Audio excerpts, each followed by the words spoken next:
अब तक आप लोगों ने पढ़ा।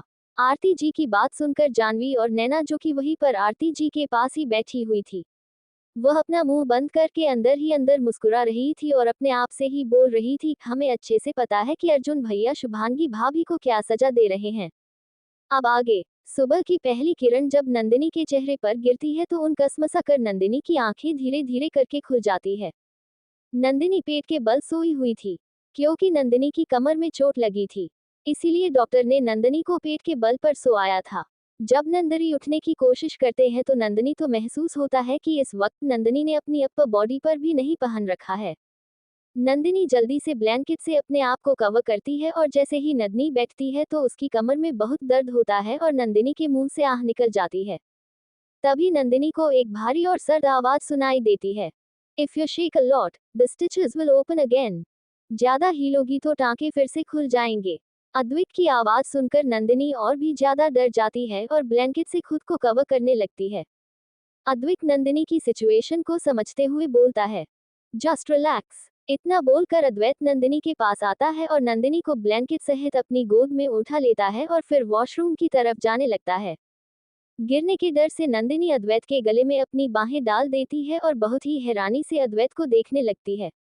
अद्वैत के चेहरे पर मुस्कान आ जाती है और अद्वैत बहुत ही सडक्टिव वॉइस में बोलता है, ऐसे मत देखो, तुम्हारा ही हूँ।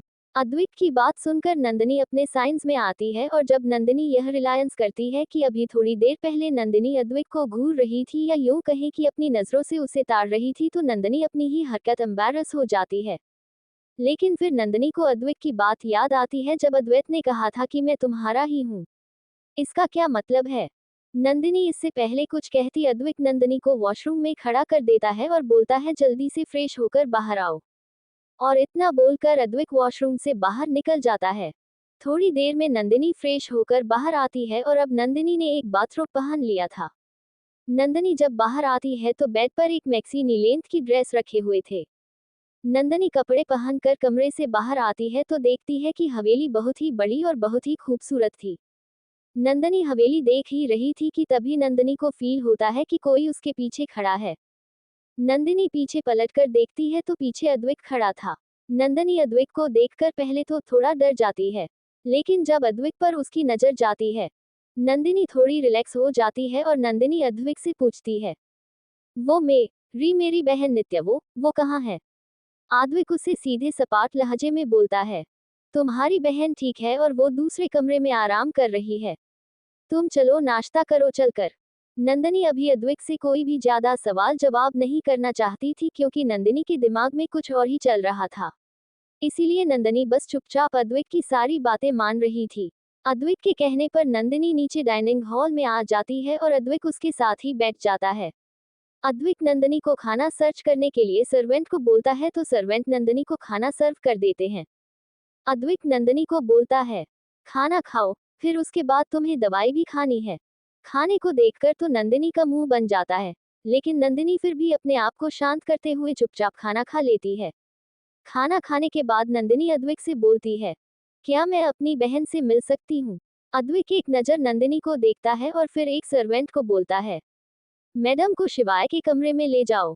एक लड़की नंदिनी को शिवाय के कमरे की तरफ ले जाती है और कमरे के बाहर पहुंचने के बाद लड़की नंदिनी को बोलती है, मैडम आपकी बहन इसी कमरे में है और यह कमरा शिवाय सर का है।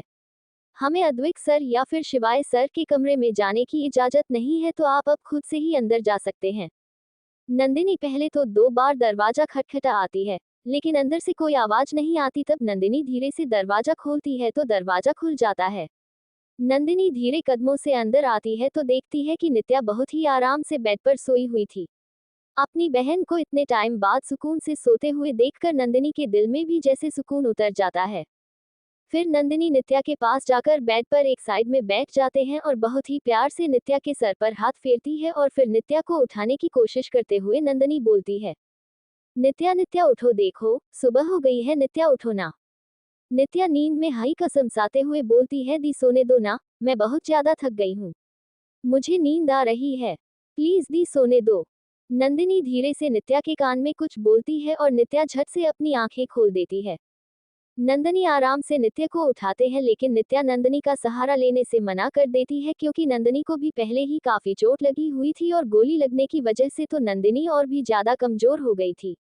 इसीलिए नित्य खुद से ही बैठ जाते हैं और फिर अपनी नंदिनी को बोलती है, दी आप ठीक तो है ना, आपको कैसा लग रहा है? नंदिनी, मैं ठीक हूँ और तू अब जल्दी से फ्रेश हो जा, कपड़े पहन ले, फिर हम बात करते हैं। नंदिनी की बात सुनकर नित्य को भी रियलाइज होता है कि उसके शरीर के अपर बॉडी पर कोई भी कपड़े नहीं है। नित्या भी ब्लैंकेट से खुद को कवर करते हैं और वॉशरूम में चले जाते हैं।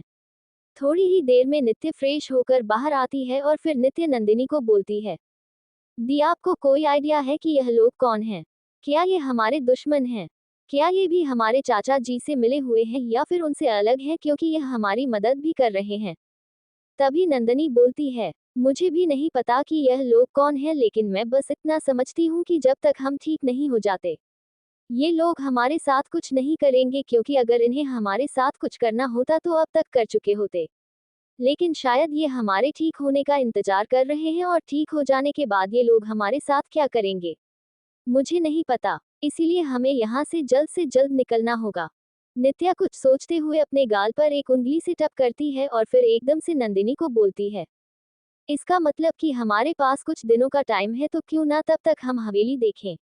ये हवेली कितनी खूबसूरत है दी, और हम जब से राजस्थान आए हैं जान बचाकर बस भाग ही रहे हैं। कितने टाइम बाद सुकून के दो पल से मिले हैं, तो उन्हें सही से जी लेते ना। तभी नंदिनी अपने दर्द को बर्दाश्त करते हुए बोलती है, नित्या अगर तुम्हें हवेली घूमने है तो तुम घूमो, लेकिन मैं नहीं घूम सकती, मुझे तो अभी आराम करना है, तुम जाओ जाकर घूम। मैं तो आराम से बस सोऊंगी। बहुत टाइम से मैंने अपनी नींद पूरी नहीं की है, तो मुझे तो बस आराम से सोना है। इतना बोलकर नंदिनी बिल्कुल निढाल होकर बिस्तर पर पड़ जाती है। नंदिनी को देखकर नित्या मुंह बना लेती है और फिर पैर पटकते हुए बोलते हुए जाती है, ठीक है आप सो, मैं तो जा रही हूँ हवेली घूमने। नंदिनी भी चलाते हुए बोलती है, हवेली घूमने जाना है तो जा, लेकिन चिल्लाकर मेरे कान क्यों दर्द कर रही है। नंदिनी मजे से हवेली घूम रही थी और सभी चीजों को ध्यान से देख रही थी। नित्या हवेली देखने में इतनी मग्न हो गई कि सामने से आता हुआ शिवाय भी नित्या को नहीं दिखाई दिया। शिवाय भी अपने फोन में ईमेल चेक करता हुआ आ रहा था। इसीलिए शिवाय का ध्यान भी नित्या पर नहीं जाता और नित्या शिवाय के मजबूत सीने से टकरा जाती है।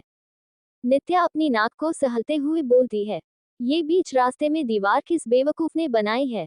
नित्या का ध्यान पैरों की तरफ जाता है तो सामने उसे एक लड़के के पैर दिखाई देते हैं।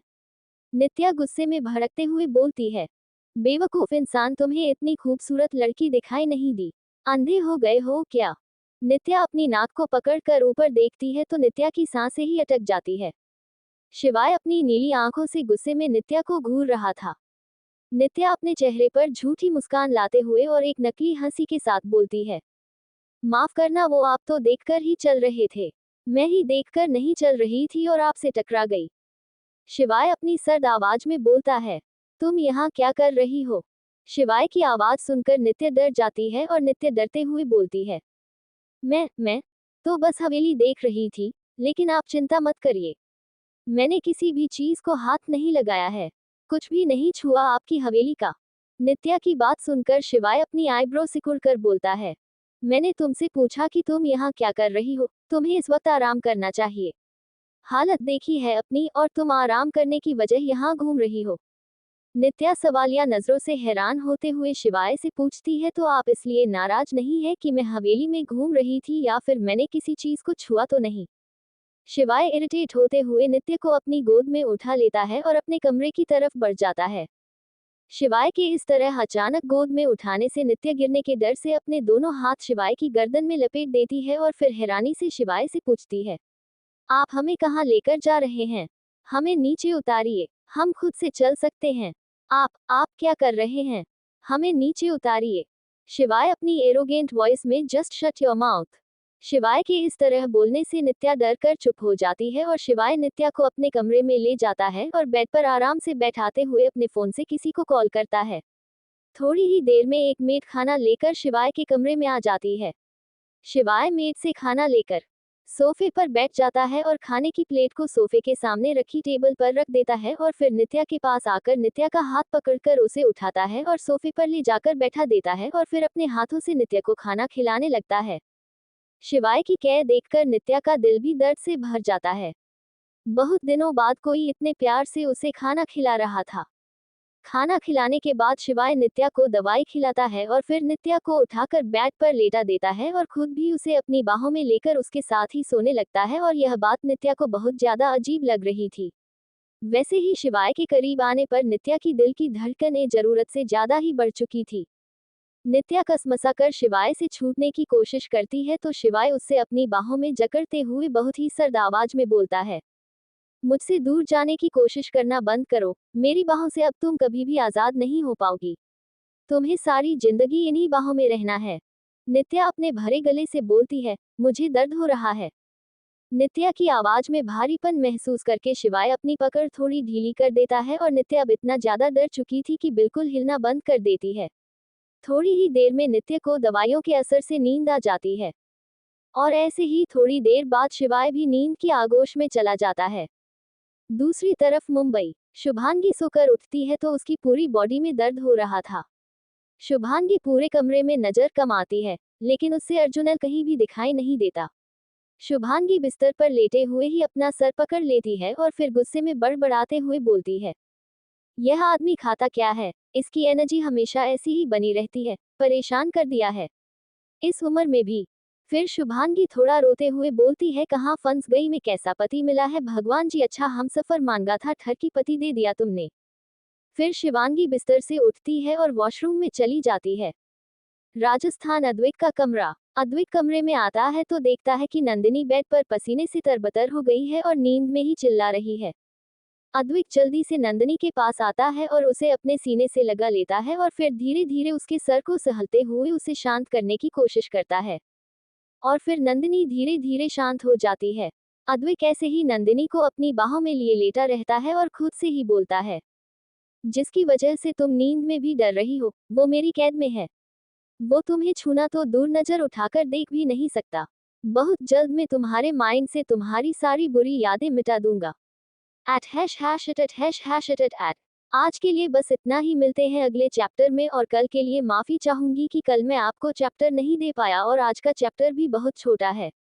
लेकिन दोस्तों मुझे टाइम ही नहीं मिल पा रहा लिखने के लिए, बट मैं कोशिश करूंगी कि रोज चैप्टर लिख पाऊंगा।